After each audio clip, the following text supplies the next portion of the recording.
Welcome to Verbal Mirrors Reflecting Understanding podcast, where the power of words becomes a bridge between worlds. In this podcast, we embark on a dynamic exploration of the human experience, weaving a tapestry of diverse voices, stories, and perspectives. I am your host, Lavinia Richards.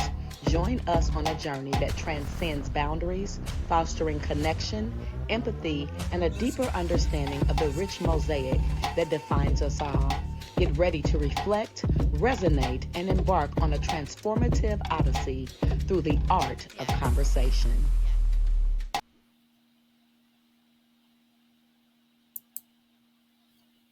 Well, hello. Welcome, everybody. I'm so excited. Welcome to Verbal Mirrors, Reflecting Understanding podcast. I am your host, Lavinia Richards. I want to thank you so much for joining me. And who I have with me on this beautiful morning is Mrs. Vicky Gladney. Welcome. How are you this morning? I am well. That intro was awesome. That was fire. Good. Thank you so much. Listen, I want to go ahead and first of all say thank you so much for joining me on my very first podcast. This is our launch date. So thank you so much. I won't take up too much time with that, but you and I met through the She event through my cousin, Katina Washington, beautiful soul. And I really resonated with you and I love your story. And just with talking to you, I really wanted you to be on my platform because I wanted you to be able to tell your story so other people can hear it and hopefully take something from that. So go ahead and let us know, first of all, who is Vicky Gladney? Well, Vicky Gladney, also known, born in Indianapolis as Vicky Ewing, raised on a really balanced side of Indianapolis. My grandmother was sort of on the west side, like 29th and Northwestern. And I grew up like 25th and Keystone. I didn't go to school there, though. I always went to private school, kind of set apart. I'm an only child. To a wonderful mom who is still with me, and she pretty much raised me as a single mom. Like I had my dad, but they weren't together, I think, by the time that I was born. Went to St. Richard's Episcopal for as long as I could remember, from kindergarten to sixth grade. And during that time, that's over on 33rd and Meridian. And during that time, there was probably 20 Black children in the entire school. So I was raised with our, Caucasian friends. It gave balance, right? It gave balance. Privileged in a lot of ways. My mom was favored being a Black woman in a total white male industry, but she worked on the test stand floor all of my life at Allison's. And so this is years ago where, she was one of only, there was no other like her. My mom was a grinder. She was a worker, but she made a way. Who was an only child? My mother and my grandmother both were only children. So I was raised by two spoiled brats who perpetuated another spoiled brat. And, and it matters. It matters now, reflecting on life, life's journey. Those things matter. And we know that our upbringing, our uprearing creates our belief systems, how we operate, how we walk, how we talk, how we do what we do. And so, but life throws curveballs, life throws, out situations that are stemmed like rivers and streams from, places, people, and things, bad decisions, etc. And it just leads you on a path. But glory to God, this path has kind of circumvented me back around to recognizing my roots, not going back to my roots, because we just talked about creating new narratives. So now we're creating new narratives with the cards that we were dealt, right? And so, but some of the things that I'm doing today, who would have thought, except the Lord. So that's where we are. I don't know how to sum that up. Just the only child, a big kid at heart. I'll talk to everybody, like I asked you, what are we supposed to wear? I think I got on like a Florida t-shirt and a hair wrap. I put on lipstick for you, but this is my right, because it's about being your true authentic self, right? That's what this is about. Yeah. And so you wear what you want to wear. I want you comfortable. Yeah. Now, I like what you said because you said that you were privileged. You in certain areas, right? And moving and being with that Caucasian environment. Yes. What did that look like? So I guess maybe not necessarily where you were privileged, where you were like in Geist or anything like that, but what did that privilege look like? And I know we talked about your curiosity about wanting to dive over into the urban area because of that, right? So if we Mhm. can talk a little bit more about that. That's a good question. So, privilege. Well, like you said, it's not so much about the address, right? It's not so much about where you are, where you live. I think my mom, um, if I'm not mistaken, the story was a good deal at the time on Black families buying houses in the areas of like 25th and Keystone. And, they do that now. It's still gentrification. They've been doing that. And so, not new. And so got a good deal, bought her home, yada, yada, yada. I still grew up on Sangster. But education wise, like I said, I went to St. Richard's. That opened me up to privileges. When I say privilege, I'm not talking about the bag, like now we think about cars, houses. My headmaster, and so where a lot of kids had a principal, I had a headmaster. Our headmaster was from Wales. I've had teachers from Germany, um, England, you know, from across waters. My Spanish teacher growing up in elementary school was Hispanic. She was born in Spain. She was Hmm. Portuguese or something like that. And I started off eating hummus and chickpeas when I was a little kid, like trying other foods, ethnic foods, foods that we didn't grow up on, right? And my grandma used to tease me because I my grandma was soul food was what we ate as a culture, and people kind of tease me now about how I eat because I didn't eat that and I don't eat that now. Like Thanksgiving, I'm always hungry. Not that I'll tell you how that on another podcast how that plays into your health and wellness and your fitness and your temple. But for today, speaking in regards to privilege, what it is just opened me up to a lot of different things. And don't get me wrong, I didn't always appreciate these things. Okay, you're right. Right. Delving over into looking for other things, right? Searching for other green grass and trying to do I was disobedient, disobedient, a little rebellious, spoiled a little bit, and then also lost, right? And we'll talk about that. But, um, you know, I appreciate though that my mom did things like ballet, and gymnastics, and um, I remember growing up on Sangster, and everybody would go over to Douglas Park to play. Hmm. I didn't have to go to Douglas Park because I actually had a full playground on 25th and Keystone in my backyard. And Right. so there's pictures now where, so I got to choose, and I get it now as a parent. That was her keeping me. It wasn't so much privilege, it was safety. If you want to play, your friends came here, right? You want to, Hmm. that those belief systems that kind of linger over to adulthood. But I think she was just trying to keep me safe and kind of keep me centered. Everybody would come to my yard to play, you know. Okay. Um, and even that statement, I had to write that down. Everybody came to that's a chapter in the book.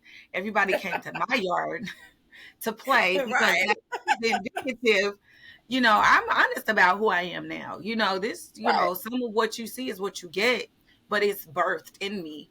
And so that's what I mean by privilege. Even though I remember around the church, and we'll move on, but do you remember the episode of the Cosbys where Vanessa got into a fight with friends at school because they were calling her little rich girl? Yes, And I do. so that episode impacted my life. I got chills. That is a real thing. Now, if you were on the other side of the track, and again, this is not about have nots, but in a sense it is. Um, Hmm. you wouldn't understand what it was like to be pushed away, teased, bullied even for being different, not because you were not because your skin was different, not because this is around the Black community, not because you're have a disorder of some type, being teased and bullied because you weren't from the hood and you weren't poor and you didn't go to public school. That. And when you came to choir rehearsal, from your normalcy, which was uniforms and blazers with the, so we out from childhood, how they dress now at Tinley. I've been doing that since I was a little kid. That's all I knew. Right. And It so was we your were dressed for culture. I mean, that school was the in, culture for you. you would wear the skirts with the suspenders and the green blazer. Well, my mom directed the choir. So when we would leave school, she'd pick me up and we would have to go over to the church. That changed everything because, and it leads into, it's um, pivotal that I'm even expressing this. And I feel that, we would go to the church and then it was like, I didn't match. Now you're different, right? Because everybody was coming. The kids were Exactly. coming from 110 and 94 and Tech High School. They didn't understand Exactly. me. And all it was a garment. I was still just a little kid, but I remember the fight. I've had that fight. I've had the Vanessa Huxtable fight. You think you're all that. You're different. You don't match. We don't want to play with you. Um, Right. you know, just simply because I don't know. My circumstances were just Right. different, And and because you look different. because I looked different. I always have. And that even went, I remember when I was working in we'll talk about the life of the hairdresser in me. So I don't know if you know this. I'm a retired hairdresser. You'll find out all these things. But I did hair. I went to beauty school when I was 19, and I've been doing hair my Mm-hmm. whole entire life. And I still do Okay. on the low. Please, no one call me for that. It's not a now thing, but At all. it's a talent that's in me. And but I remember even in my 30s doing hair over off on 25th and Keystone, back circumventing back to my birth neighborhood. Didn't live Mm-hmm. there this time, but doing hair as a stylist. And women in the salon, I would, you would hear things that people would say about you. Well, they don't like the way you dress. Like it's like it was unique, or it was always about that. And so, Okay. did I ever try to suppress that? No. I don't know how to be normal, right? My whole life has Right. been semi abnormal. Now it's not that, for kids now, it's kind of the normal, the Mm-hmm. uniform, it should be that way, right? Right. But it wasn't that way for me. So when I think of privilege, it has its high points and it has its low points. Um, Okay. you know, but I did experience a lot of things as a youth that some of my counterparts didn't. Okay. And then you So asked, here's the question that I want to ask you with that being said though, and I apologize for that. But so with you saying that, where were some of, because again, it made you want to go over into the urban population feeling like you didn't belong where you were, right? right. So with that, like what were some of the, or what was the most eye-opening or shocking experiences once you transitioned over to that side, once you delved into that urban side? What were some of the most eye-opening or shocking experiences that you encountered in Oh, those whoa. urban communities? Okay. Um, so again, see. So later in life, we moved into what at that time was an upscale neighborhood for our community, but more, you would see more of us. But it was probably like two Black families on the street. But we, at the time, we're now 56 in Arlington, over in that area, is very diverse. But at Okay. 10 years old, it was not. Okay. And by middle school, my parents were like, okay, we've upgraded. We're going to save some money. We're going to send you to public school. So I went to IPS. They heard it put me back in private school. I went to IPS, and that was an eye opener. because Okay. I didn't know anything about cutting class. I didn't even know that was a thing. I didn't know about getting grades lower than C. I didn't know that was a thing. I didn't. You take middle school and the hormones of boys and being an only child, and attention. I didn't know that was a thing. I didn't know or didn't believe or didn't. I don't think that I was fat. Now I know better. I was not fat, but middle school I thought I was fat, um, because middle school is where boys get curious, and um, I now understand that I was just a little girl with curves, and those curves from my grandma and my moms and my big mamas were celebrated in my little world. It was like, give me those big legs. Or look at that. You're so cute for a little chunk, and a pretty Mm-hmm. girl.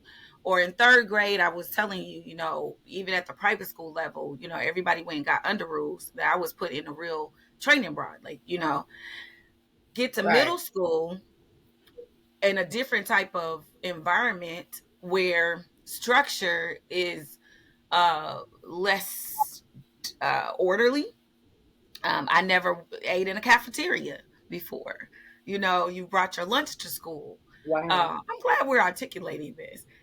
I never rode a bus to school. I never have. But even then, no, I did. I had to ride a bus to school. That was part of the trauma. So let me talk about cafeteria, buses, curves, and what transpires. Because Okay. I was still different. Remember? I was Okay. still different. Right. And even though Right. there were uh, children who looked like me closer into the neighborhood, again, I lived in a black neighborhood, but now a little bit sparse now. They still were on the other side of the neighborhood. We were kind of on the upscale end of the neighborhood, but I had to intermingle with them, get picked up with the bus and everything. I was telling my husband about this. I've told him several times, but I got bullied on the bus. I got fondled. I got touched. I got, they would throw my things out of the window, the boys. Um, Mm-hmm. I would sit at the front. They would mess with me. The bus driver would turn a blind eye, which became an issue. I would sit at the back to be left alone. They would mess with me. And Okay. in school, I was like, they snapped the bras. They, would, inquire if I walked past. They touch my bottom. And I thought that I was the problem. Now, how do you fix that? You become part of the problem. Mm-hmm. Bullied children who are afraid of being bullied end up being part of the problem. And That's so powerful. I gave in, and I let those boys do those things to me that I thought would take the pressure off of, maybe they would leave Mhm. me alone. Well, that Wow. circumvents into then being the promiscuous girl in the neighborhood. And are we talking? We talking. Oh, You let's got get me on into here it. Let's now. dive into it. Let's do it. Let's do it. You got me on here now. I love it. I Um, love it. and so, I always now, especially, in my organization and these conversations with women, stop. We talked about the church house and stuff. Stop calling little girls fast. If you see a little girl who seems fast and loose, pull her, find out what's wrong. Something's wrong. Something's wrong. That.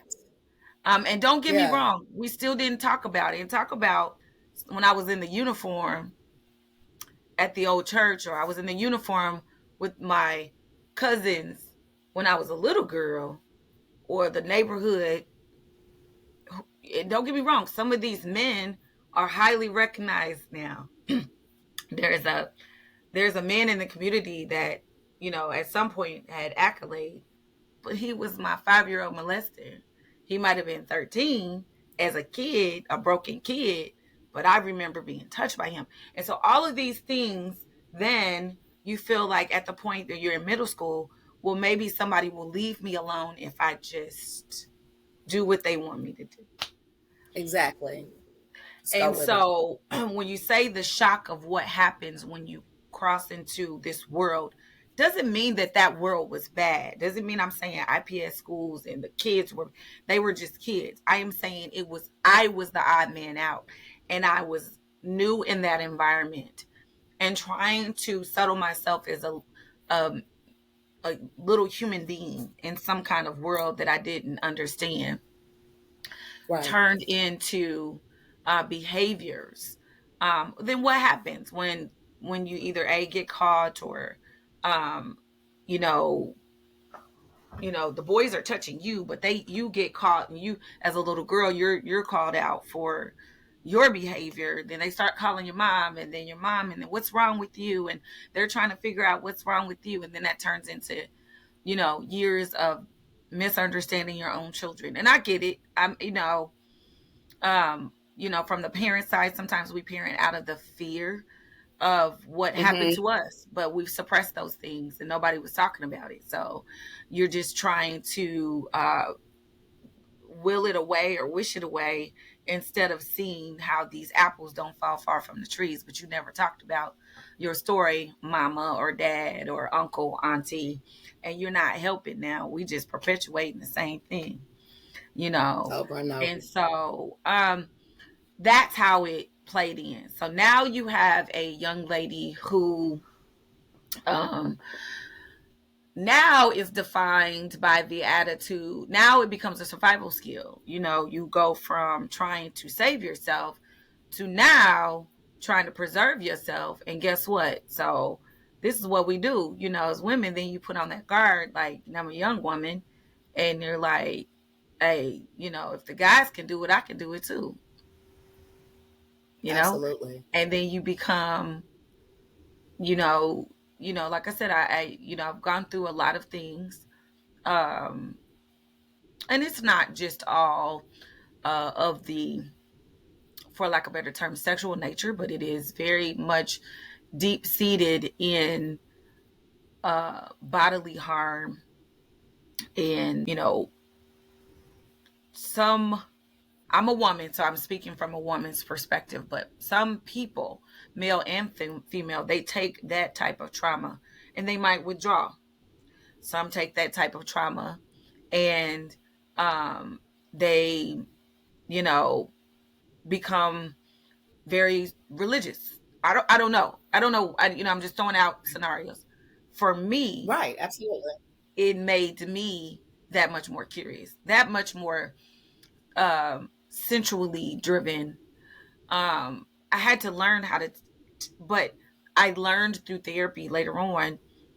Um, like, there's this part of me that's been abused, and we'll go into the domestic part because it gets worse. It doesn't get better before, like, it got worse before it got better.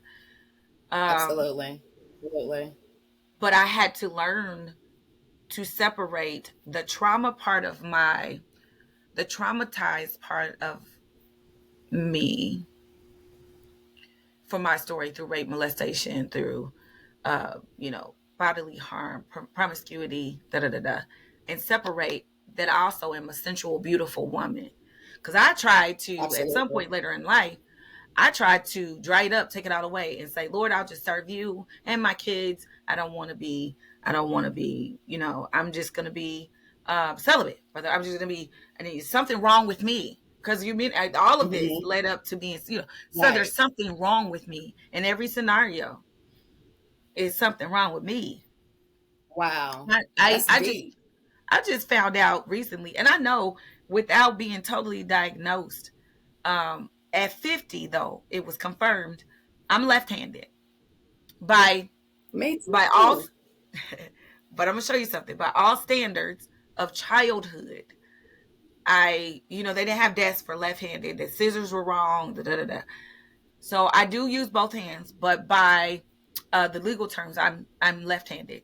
A neurologist at 50 years old in my jubilee told me that I was right-handed. That the only thing that I do with my left hand is right. So I knew years ago that I was dyslexic. I knew that years ago that my academic struggles had nothing to do with me being a bad kid or being boy crazy or being boy crazed, or being boy crazy had nothing to do with something wrong with me. There were things that went unaddressed. I love There were that. things in Pause my, right there for me. yes, Yes, because I want to dive into that, because you have a non for profit called Safe Space Through Fitness, correct. and I wanna go into how that came about. But before we do, the question I want to ask, because I know that it segues into this, and the question is, um, I want you to share one of the most traumatic experiences you faced during your exploration and how it impacted you. That story. So I Yes. am a survivor. You're talking about I am a survivor of domestic violence, um, and a lot of things. And we talked leading up to, there's a lot of stuff leading up to that. So, oh, how can I shorten that? um, how can I shorten it? Um, yes, I am a survivor of domestic violence. At some point, um, fast forward in those stories that I'm talking about, enter in drug use. There we go. Enter in drug use, drug use, promiscuity. These are medications. These are just medications. Yes. You're medicating yourself with behaviors, right? And but they do get out of control. They get out of hand. And they always say, like, when you're in recovery, like, I don't know, that whole world of recovery, I have a different opinion on. Mm-hmm. Once an addict, always an addict. I rebuke that. That is not true. If you ask the Lord to take taste away and you are accountable to that, then you are no longer what you were. That, again, changing the narrative. Absolutely. Um, and I refused to. Um, one of the As a sidebar, one of the challenges that I was given, I was sent when I was after being incarcerated, I had to go into like a drug diversion program. There's so many. I never had a drug charge. I was doing little white collar crimes, got in trouble, had to go. This is later on in life. This is even after I had my children. Never lost my children to a system. My mom was caring for them. I wasn't really gone that long, but in hindsight, it was a lifetime to me and to them. Um, but I Mm-hmm. had to go live in a save for a halfway house, and I remember this older man. And you would watch these people just come and go, come and go. They would go back out there to come back, go da da da da. And he stood there and told me, he said, he asked me how old I was or something. I was in my 30s. And I was like 28, 29. I don't know what he said. And this is later on in life, again, because I was sheltered from so many things. So things that people tried when they were younger, I wasn't trying them until I was older. So Right. some of these stories are not a lifetime ago. And, but he told me, he looked at me in the face and said, "You'll be back." And that's all I needed. Wow. I'm hard headed anyway. So you tell a hard, I'm rebellious, remember? So you tell me I'll be back. I want to say something now. Like, no, Okay. I want Right. to say, That's fine. I got no, a couple of choice words, but right. Right. no, you'll be back because you 70-year-olds and you still standing here out here. I'm going to separate, and it's hard. And I did almost make it back in different ways, because it's not an overnight process. But I would get better, and not looking back on that. But in healing, which is what we talked about. So they called it recovery for that purpose. For this purpose, we'll call it recovery Okay. in that environment. But in real life, it's called healing, right? In Yeah. your Real talk. healing, aka recovery of whatever, taking on other people's trauma. Remember, trauma bonding. That's why I don't like those rooms of recovery, because that's all you're doing, putting a bunch of people in a room who have not healed. And what do? You meet someone and you Right. 15 minutes off your trauma and you think you got it together. So what do? You think you got some new answers? So you get with you bond with somebody else's trauma. That's right. And that landed me in a relationship that was immediately physically abusive. I had been in what was physical and mental abuse, obviously sexual abuse early on in my life. But as an adult, this was my first time being in a relationship where, where I was being beaten. And there's so many. I remember one night he got kicked. This is insane.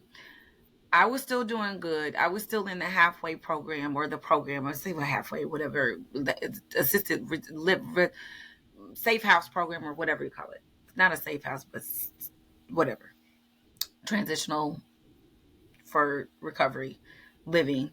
And he got kicked out of the program. And he would stalk me there and not leave me alone. And one night he wouldn't go. We kind of hung out and he wouldn't leave. And there was an abandoned house in the neighborhood. I know my husband might be watching this. It's crazy. My church mate. Y'all just eat it up. Eat it up. Eat it up. Listen, Eat it up. this is Eat it real up. talk. And so there was an abandoned house. And he stayed in that abandoned house just to be near me. And one night I stayed in that abandoned house for the sake of insanity. Like, no one, I had an apartment. And this is when you are attached to somebody else's. I wasn't healed, obviously, and neither was he. That matriculated into a relationship where, so this gets into the safe space through fitness. Longer story short, he tried to run over me with my own car. My God. And my foot was severed. And what I mean by, so you see me walking around, and what I mean by that, my skin was still intact. My ankle was crushed to powder. They had to, and it could have been my neck. This was on 11th and Arlington, right by the Ace Hardware. Maybe this is our neighborhood. This is our. We drive up and down these roads every day, and I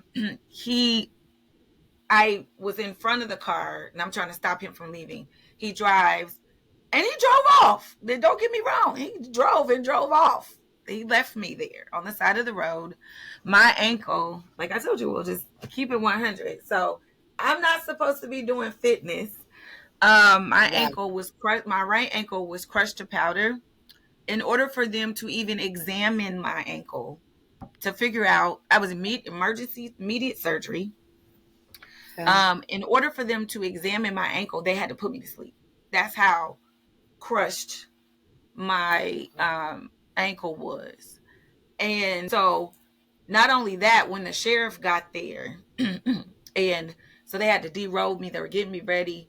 The sheriff goes to the back of the room, behind me. And he's like, well, what are those on your back? I had no clue, not even thinking about it. And I've always been into hair, makeup, shoes, clothes, and I would cover all this up very well. And she's like, well, what is that on your back? And I was like, oh, that's right. The day before, he stood me in a corner and beat me with a gas can. My God.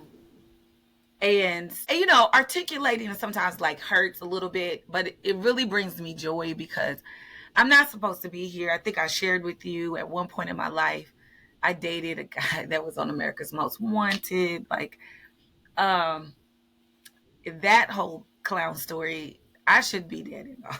Like, and so,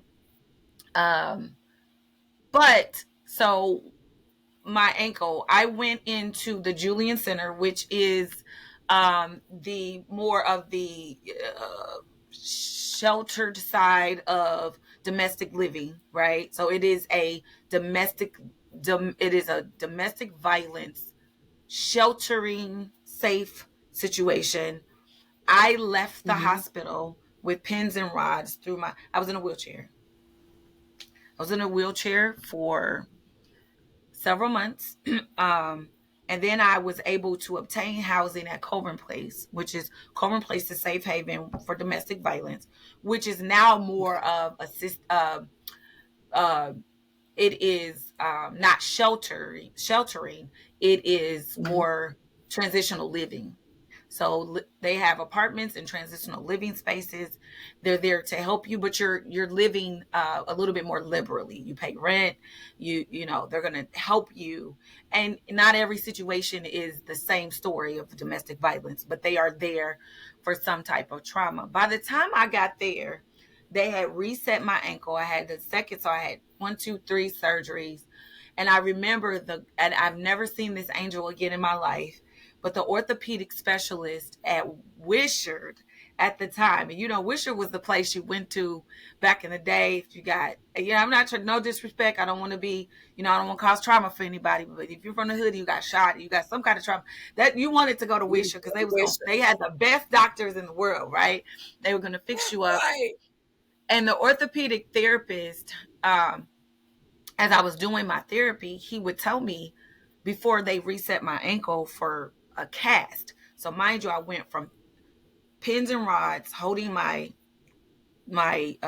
bones and structure together to another pin and some weird concoction, and then before therapy, before they were going to set me, sorry, in a cast, we would go back and forth, and he would be like, what, and I would always talk about my fashion and heels. And I mean, even when I was in jail, we'll talk about that on another day. Right. Fashion was, I would clip out the newspapers of fashion, and I didn't even have shoes. Prior to all of that, when I got locked, there was a period in my life when I got locked up. They locked me up in heels. Well, heels are a weapon. Stilettos are a weapon. So they stripped me of my shoes. Mm.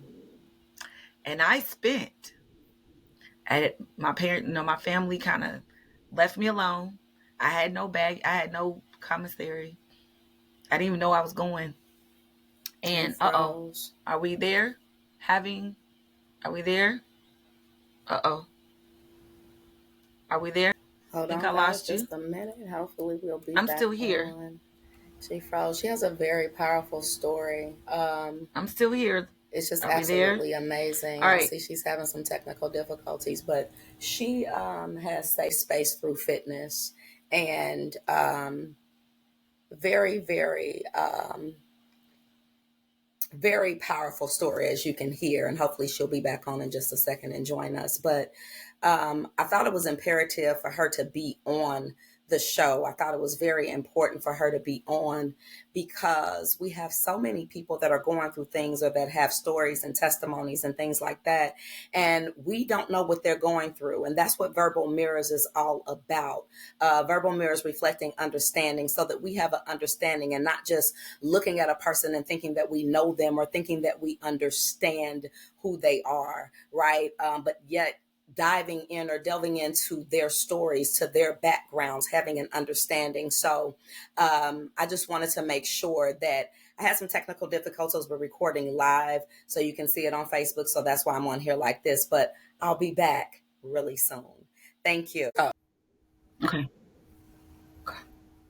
You want me to continue? All right. So the question I asked, because we got disconnected, but that's okay. We're live and this is what it is, right? So Yes. The question that I asked you, and you were really getting into it, is you sharing one of the most traumatic experiences that you faced during your exploration and how it impacted you when you crossed over to, again, the urban community, right? Yes. And you had started talking about that. So let's go ahead and finish talking about, you talked about being in jail. You talked about the surgery and how your foot was crushed. You talked about the domestic abuse. You talked about going into, the different facilities. Last place, I think, being Coburn Place. So go ahead and finish that story because I really want the people to be able to hear what that was like for you. Yes. So, but going to Coburn Place was pivotal because there was a period of time prior to that, like I said, all these choices. I had been separated from my children, not because I was separated from them, but, after a while, you start to lose things. You're hanging on. I never really looked the part. I was always good at hiding stuff in a sense. And I also believe that the people around me, my family, my mother, my grandma, they wanted to believe something different. Maybe they Mm-hmm. saw it, they wanted to believe something different. And one of the things I say is, it's a little bit more dangerous when you can hide it, because when you can hide it, it's hidden, right? And so Right.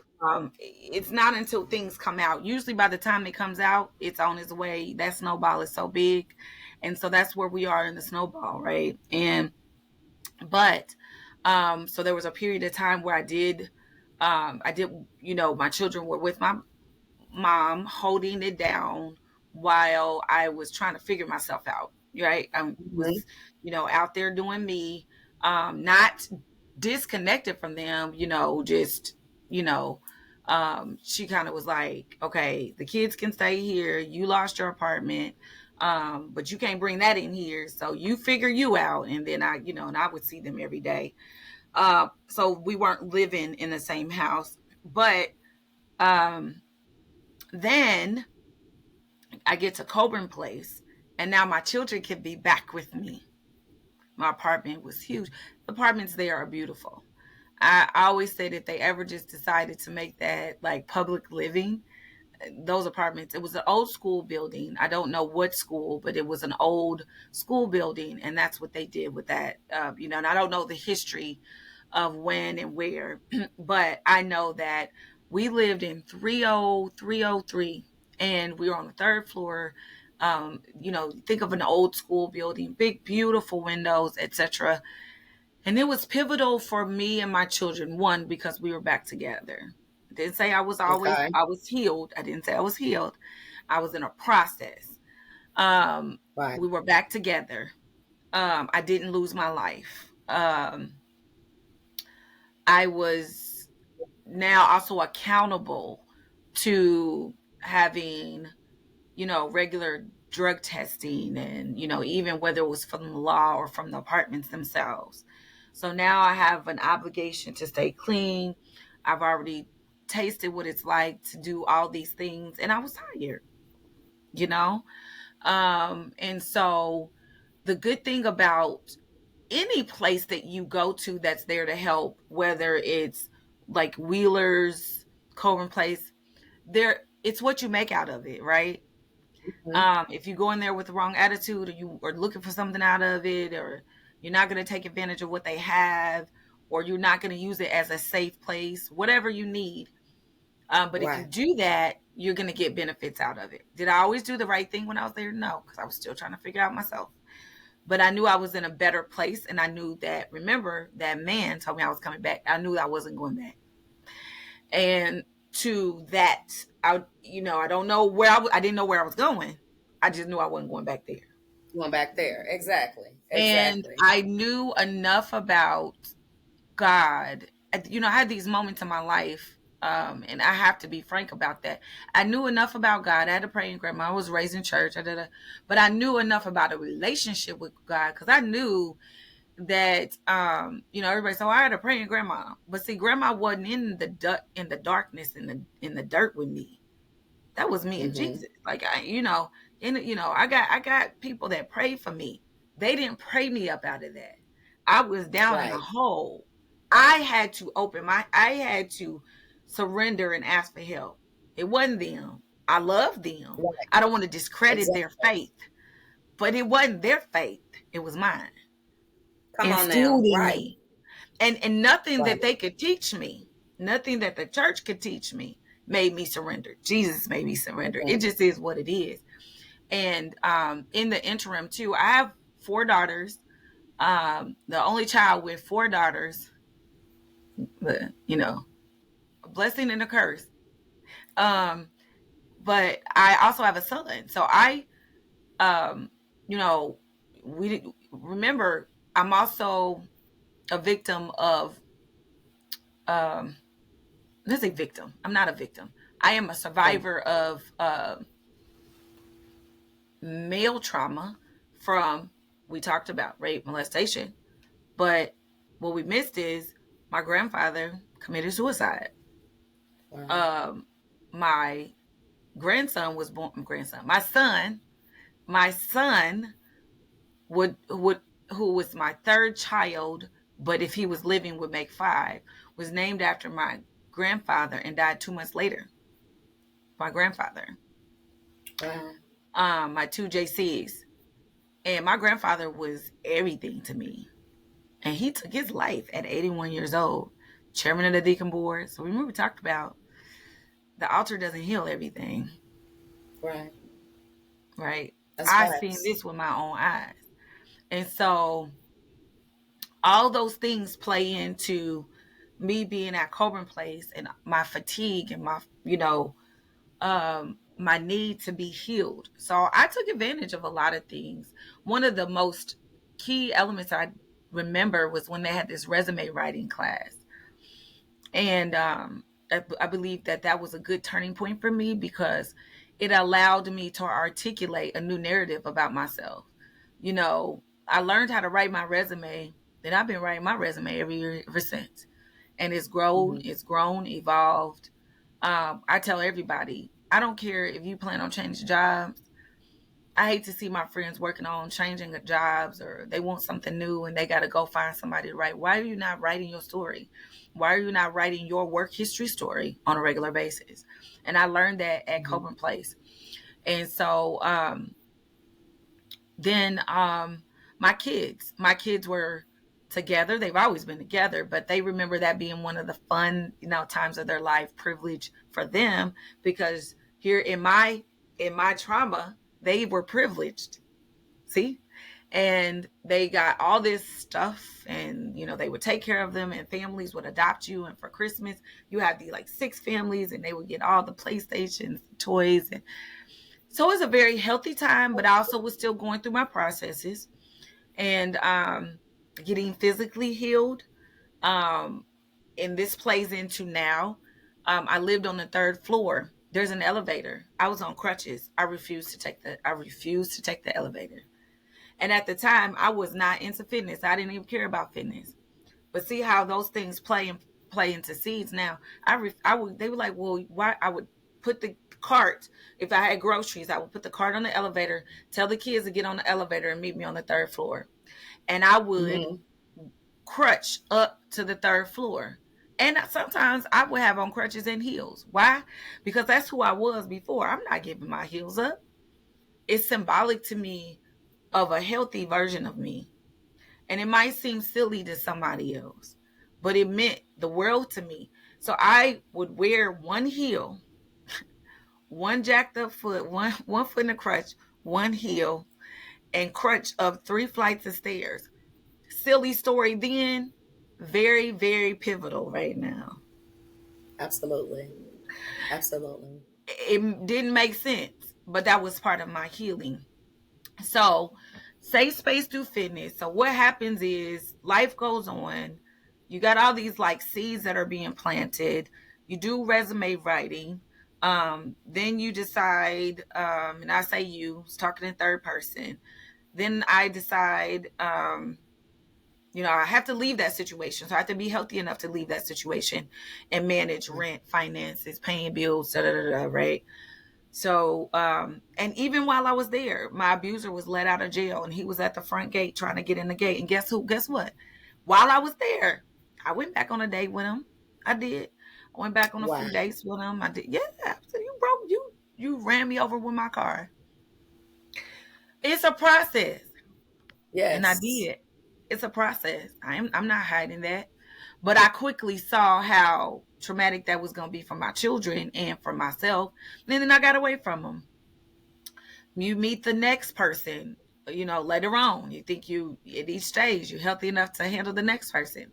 They don't do the same thing. They don't look the same thing, but there's still some unhealed parts of them that meet up with the unhealed parts of you. And so I went through a very short lived marriage. There's just things that happen along the way that I don't condemn myself for. They were part of the processes. But fast forward to several years later, you decide through, I look at interviews as an audition. I don't get the part. That's okay. I wrote the resume. I showed up. I kept doing that until it made sense. I decided to go back to school. Remember, I'm a retired hairstylist. I've always had a hustle, never really been broke because there's one thing I know how to do is twirl a comb. If I wasn't doing nothing else. Um, so I put myself back in school later on. I ended up getting a home with my children, um, working at doing hair and working part-time at Victoria's Secret. I put my kids in private school. I mean, there's just all these like gradual things. I started walking um, around the neighborhood, and I would walk and I would see. Now I'm living like in Irvington, and that's very diverse. And I would say, why are all the, I'm gonna say it, white people. So why are the white people running? Why do they run? Well, they know something that we don't know about their cardiovascular health and their health. Mm-hmm. It's a privilege. Fitness is a privilege. And so I started like, buying Tybo tapes, and I'm going to start working out. Didn't say I started getting super fit. I said I started getting physically active. Right. And when there was a new narrative, there's all these layers of new narratives, there becomes a place in your life where I feel like, which is pivotal, God says, okay, now you've done all these things, you're kind of, but now I'm gonna put you flat on your face again, without the drugs, without the this is me and you now, right? And I'm gonna make you remember. I always call myself a wash rag, because you know how you have to clean the wash rag, you suds it up, but then you have to wring it out, and that part is very painful, because now there is no substitutions. There's no men, there's no drugs, there's nothing but you and your soul. But this happens later. This is the by yourself part. Kids are getting older. They're off to school. I'm home alone. I'm trying to figure out why things are good, but why am I rolling around in the floor just crying every day?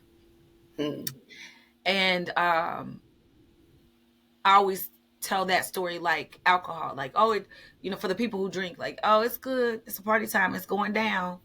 Then the next morning it burns so bad, it hurts so bad, it's nasty, it's vile, it's sickening, it's dark, it's ugly, you vomited it up. But the only way you heal is to get it out. And I'm telling you, that's where I was at. I would be in the floor by myself, wondering why I was feeling the feels, why I was remembering the smell or the day that I got molested when I was a child. Because remember, I went through all this stuff. I had forgotten about the why. I forgot about, why am I still explaining myself? Yes, I have a record. We'll talk about that too. Yes, I have a record. Yes, I have this. Yes, I have this. Why am I explaining myself? I can't get a job. I want to go back to school. I'm trying the best to show my children. They're starting to get to the age where they're remembering, well, mama, you did this, because they want to do what they want to do, and all these parts. And I had to sit and regurgitate my life. And that's where healing begins. It's so painful. Baby. All of the accusations that you actually believe, that you weren't so smart, you believe that you were promiscuous, you believe that you were trying to correct all those things, and then God says, no, but let me show you the day when it started, when you were 5 and that 13-year-old boy took your innocence. And let me make you remember when you were at the church and the piano teacher went up your skirt. Let me make you remember, the things that your parents in their life couldn't see because they were trying to maintain too. And so that is when I'm like, okay, there's so much more to life. I went back to school, fast forward, met my husband, my current husband, who has been a gem in this part. He's part of my healing. And there's a population of friends and women who thought he was my knight in shining armor. No, that's not how that goes. He had to meet a healed person. Like, no, I was on my process. He's part of my blessings, but he's not my knight inside. I wasn't perfect, neither is he. Right? That's right.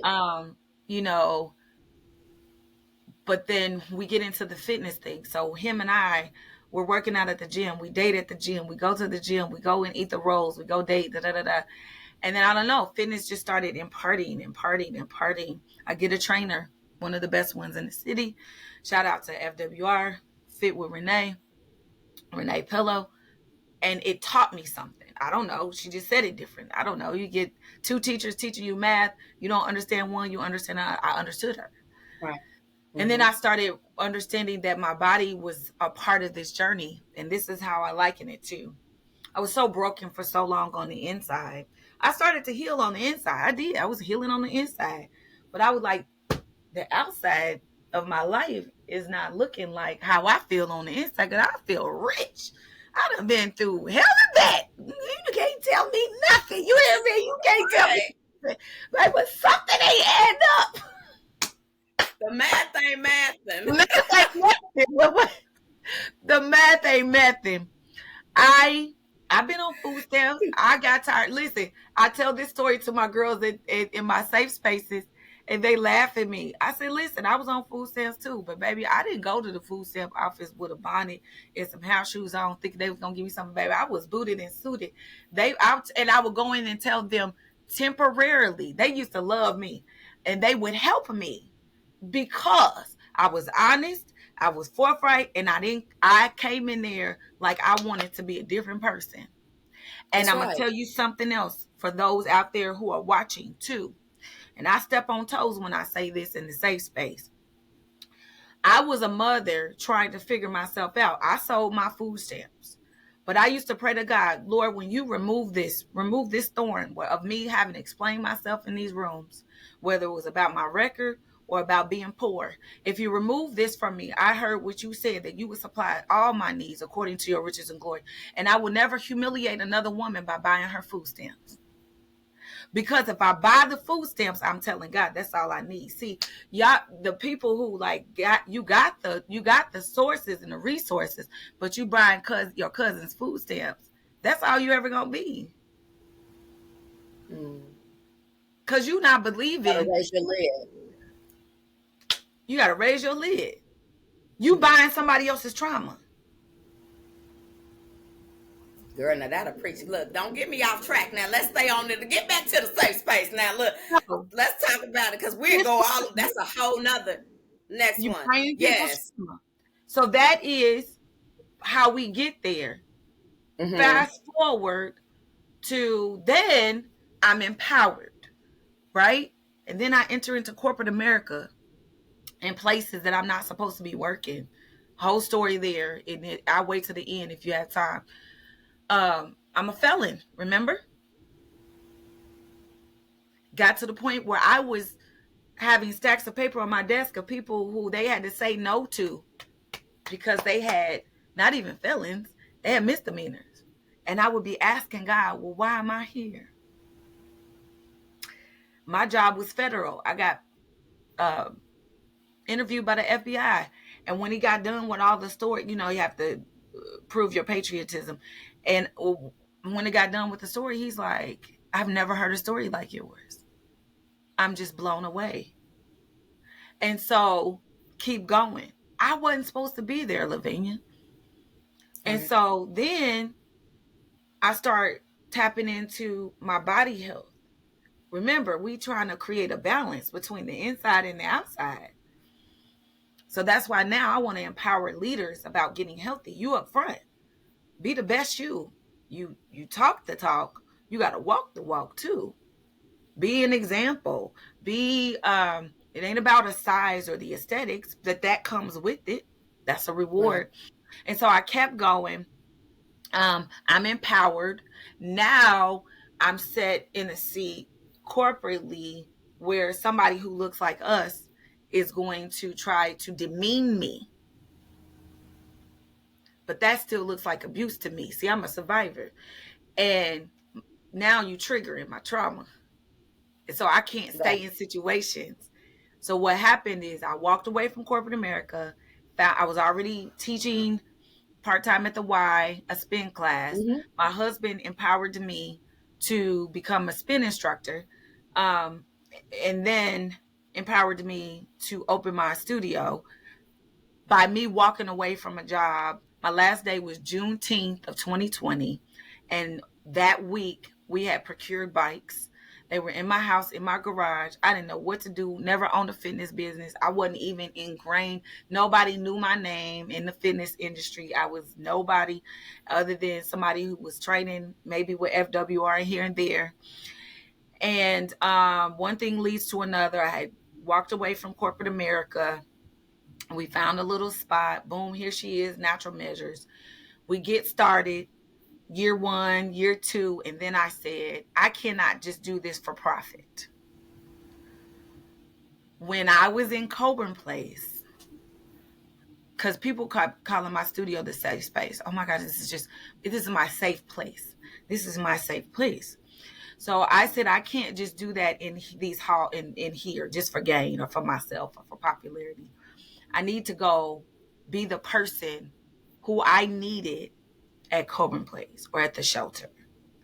So I walked into Wheeler, I walked into Coburn Place and said, do you guys have a fitness program? Can I provide fitness here? And it was volunteer. And I still volunteer. Wheeler is volunteer. I'm on a grant at Coburn Place, kind of like an employee, volunteer employee at Wheeler. I'm kind of like an employee now at Coburn Place. I'm claiming it anyway. I am. That's what they tell me. But it was volunteer at first. And then they were like, well, what do you want to call it? And I was like, well, they were like, well, when I invite you to a grant, what do you want to call it? Let's call it Safe Space Through Fitness. But I was already writing that story, right? Now, prior to that, when I first came to them and said, hey, I want to provide you fitness, and their why turned into an article that they wrote about me, because it is rare that a resident comes back and says, what can I do for you guys? Yeah. So they wrote an article. Channel 6 picked up the story. It ended up being one of the Black History stories in 2022. And then it kind of grew from there. So now introduced the non-for-profit Safe Space Through Fitness. Safe Space Through Fitness is a newly founded non-for-profit where I will be providing, or do provide already, fitness to women who have endured, and it will be men for now. The population is women who've endured trauma. So I call it training. It's Safe Space Through Fitness, training through trauma. Because we know that it's never about the fitness. It's about divorce, grief, empty nest syndrome, cancer scares, cancer remission, healing, the doctor telling you have your last opportunity to get healthy, thyroid, obesity, self-esteem, coping skills, mental health. All the things. Yes. All the things. And I love that and that's why it was imperative for me to have you on, because I think that we look at people, they're pumping their weights, right? They're running on the elliptical, they're going up the Stairmaster, but we don't know what's going on mentally, right? And I wanted you to tell your story because it goes hand in hand. Mental and physical health are imperative for survival. And I don't think people get it, like you said, the divorce, me being recently divorced, coming out of a 26-year relationship, 19 years married, and starting over again, being 51 years old, never having lived by myself. So those things. And I'm mentioning that because where did I go? To the gym, right? I needed to release. I needed to have a space and a place where I could feel free. I needed a place that I can take my mind off of all that was going on, because you can trip if you want to on that elliptical when you fall on down or something. You have to be attentive.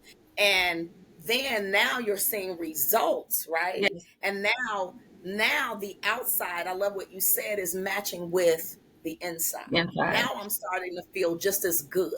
Right.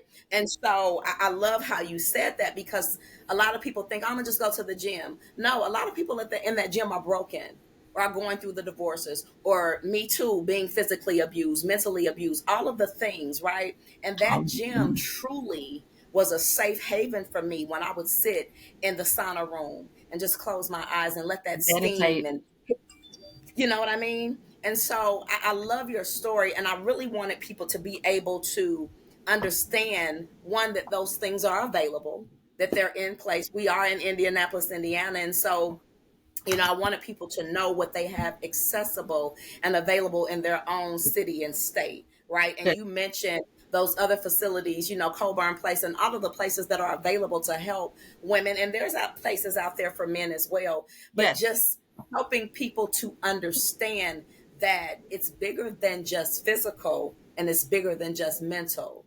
And Yes. being a survivor and not a victim, and pairing those two together is very, very critical, as far as our survival as human beings, and having that balance was the word that you used. Yes. And I thought that was really, really powerful.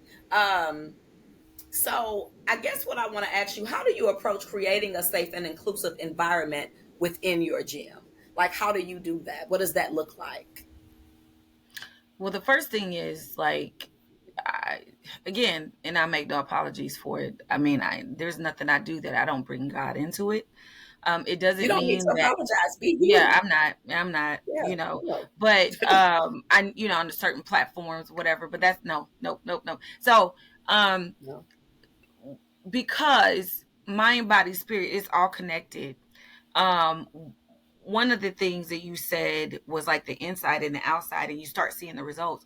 We're not just seeing results with physical or aesthetics. You're seeing results at the doctor, better labs, better joint mobility. You're 51, I'm 51. We're aging. Scientifically, we have been aging since we were 30, like deteriorating since we were Right. 30. And our bodies don't work like they used to. And so one of the first things that I do, I don't, I don't project my beliefs on everyone, but as for me and my house. And so when you walk in, I don't have to say in no situation, but God lives in my situations. So if you come aboard, just know that you don't even if you don't know that, you'll know that at some point. Um, Right. we, I tried to create an environment, and I think people devalue this, and nothing against how people do their business. There are many gyms, many classes, many facilities that you know music is very healing, and I say we do everything from the church to the trap, old school, new school, high low. But one thing that I don't do, I make my place a little bit more commercial, right? So that it can reach everyone. The reason why I do that, I leave out um potty words, and I'm gonna give you proof mentally. So let's say we take hip hop music, and I use clean versions. Why? And I know a lot of people are like, what does that matter? It's just music. It does matter. Mentally, it matters. Um, when you go to a hospital cafeteria, they put the salt and the pepper there for you to use, but they don't put the salt and the pepper in the food because the food has to be edible for everyone. And Right. as a business, we need to be edible for everyone. I like That that. creates an even safe space for everyone. And then if you want to come into my space within reason, because as for me and my house, and put your little salt and pepper into my flavor, great. Bring your personality, bring who you are. That makes it safe for you, but it also makes it safe for another individual. It also allows me to commercialize my business, where Coburn Place and Wheeler, they vetted my business. I wasn't allowed to just walk in there and say, um, hey, you guys need a fitness program. Let me bring you this fitness program. I'm a great trainer and I can help. And now, even if my personality was shiny, Wheeler vetted me, surprise visited my studio. They vetted my website. By the time she was like, oh, we've been all over your website. Coburn Place, the CEO, all these people were watching. They don't just take you in. And if you want to build business that is safe for everyone. And in future forward, safe space through fitness, I'm going to be bringing aboard, for those who are listening, wellness providers, chiropractors, your spas, your yoga instructors, your Pilates, your health, facial, whatever you do in the wellness industry, to take the vow of the safe space through fitness. You remember how I used to walk up to like buildings and they would have the yellow inverted square that this is a safe space. I want to be able to have that signage and say this is a safe space through wellness or fitness, because people are coming to you, like you said, which you don't know anything about their trauma. Another piece of that, so making that was one of the ways that I was able to make it a safe space, is to make sure that I kept a tone. You don't go into wellness places and it's intense and crazy and hard and ratchet. That's not health. That's not health. When you go into a spa, it's soft. We want to be the softer side of fitness. Do we get it in? Do we have fun? Absolutely. But we want it to be new, not so much neutral. We still want it to be urban. We still want it to be cultured, but we still want it to be neutral and accessible to everyone, and everybody feel healthy. Why? Because physical fitness is an intimate space. If I am training you or you are in my presence, like a hairdresser, I'm nine times out of 10, at some point I'm going to touch you, Lavinia. I'm going to correct your form. I'm going to say, hey, can I, or good job, whatever. And it has to feel, it has to be safe for everybody that I encounter. Now, I learned this through the trauma too. I'm not through my trauma, but some of the ladies that I endure. If I am saying, okay, we're going to do 10 squats. Do you know what a squat would mean to somebody who's been physically traumatized by sexual abuse? Not at all. Yeah. You don't think about it, You don't. but it does. I've had some of my clients say, I don't feel comfortable doing that. Wow. Or if I am telling you, okay, I need you to stand hip width apart, no wider. And if I say the statement, which is why we did the mental health first aid responders course, because you got to watch what you say. If I say to you, no, I need you to spread your legs. What does that mean to somebody? I'm talking fitness. What does that mean to the young lady who's been traumatized? How I move and articulate. And don't get me wrong, everybody out there, they don't like, not everybody, I always had my old pastor say, everybody don't like you. Everybody don't like me. They don't like how I operate. I ain't edgy enough for them. My boundaries are a little too tight for them.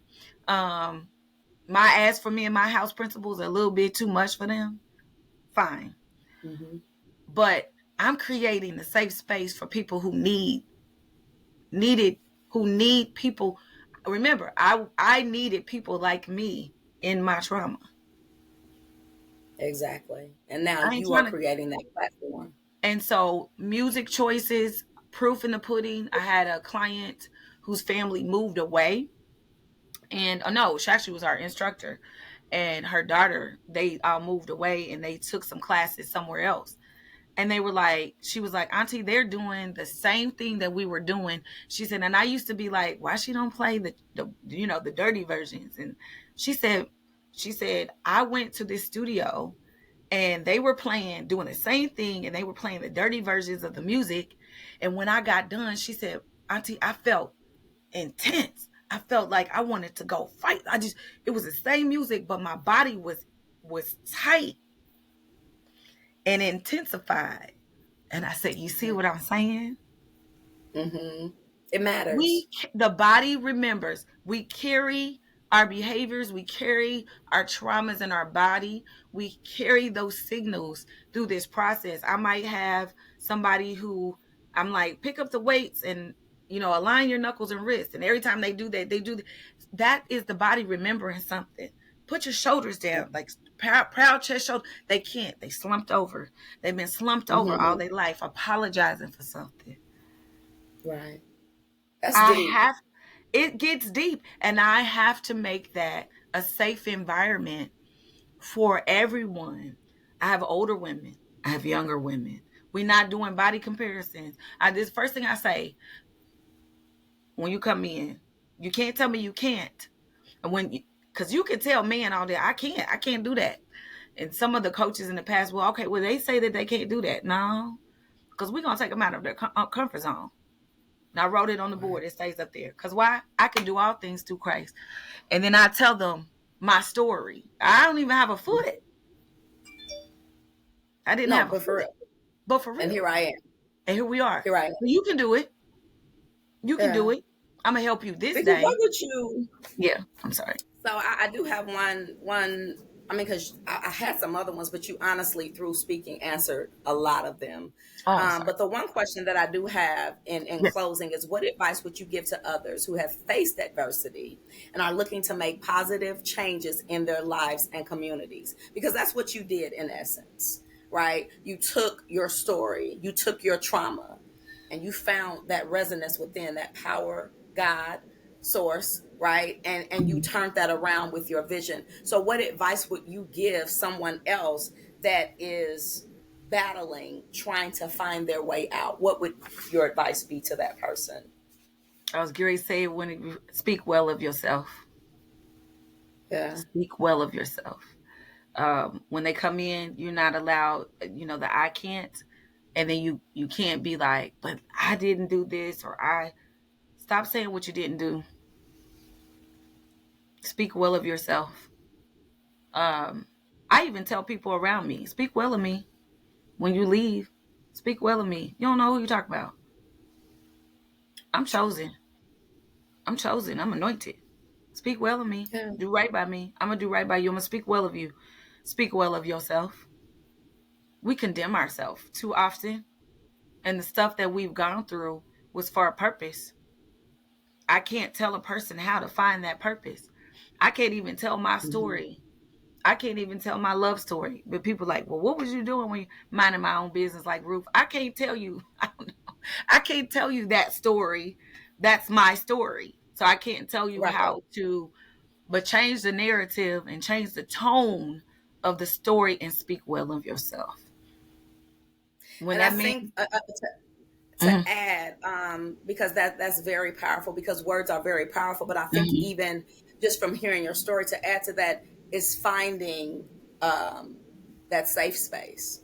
You know, you mhm, going to the women's shelters, you know what I mean, going, finding, but even regardless of whether you went back or whatever that was, you recognized. I think the key is recognizing when there is something that needs to be addressed, right? mhm, And so with you going through everything that you went through, there had to come a time and a space where you said, okay, this is enough.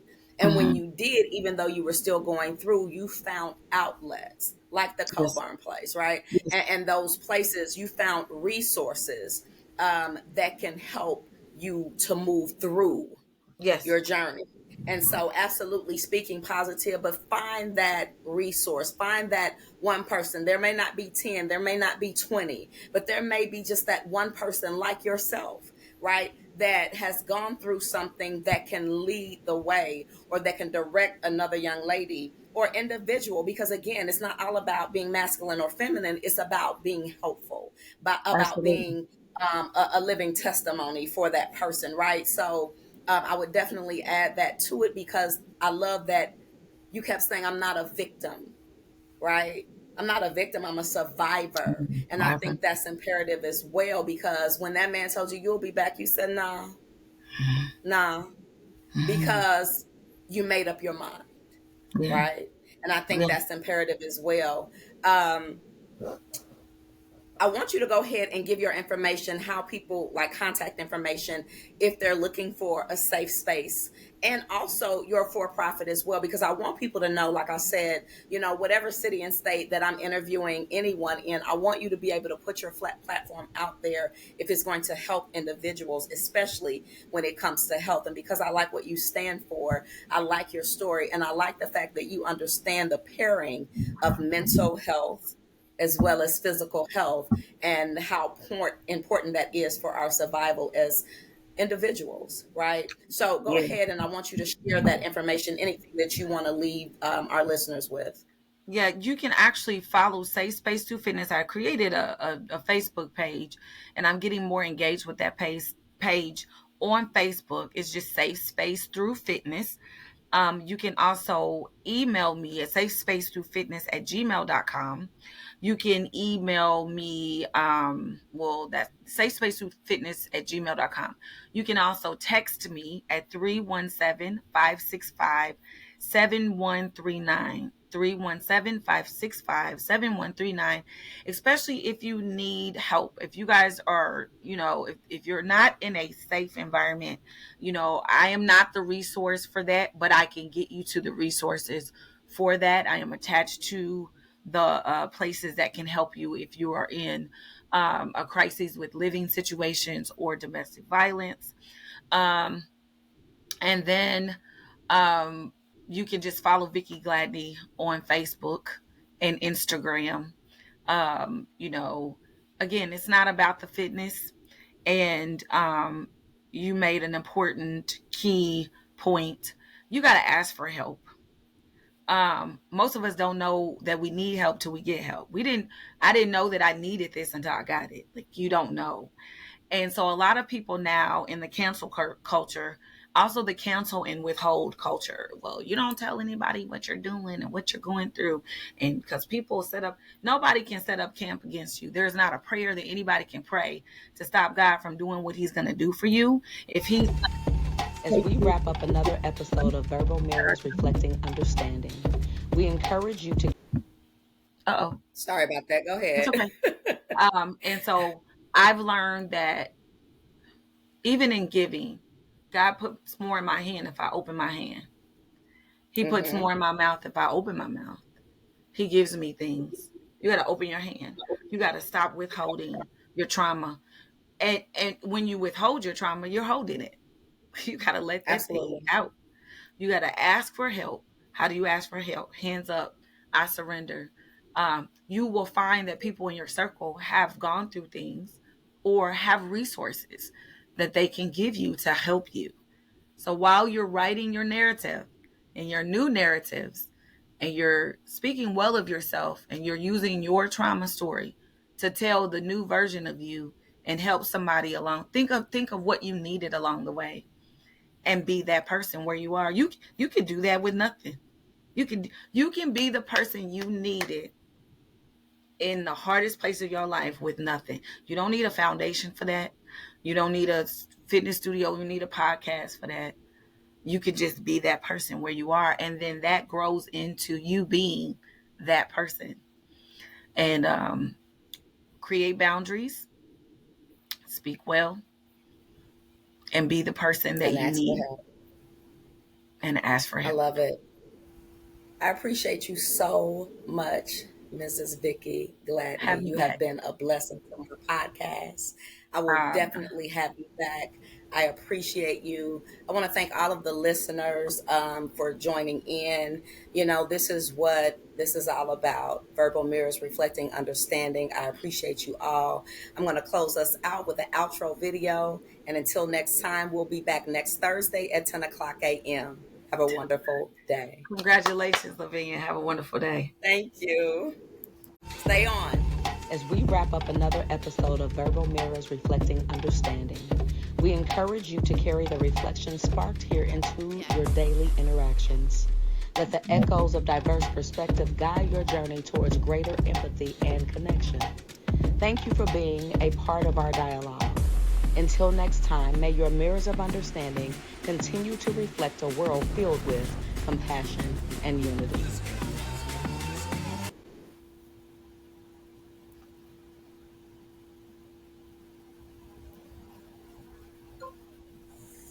Okay.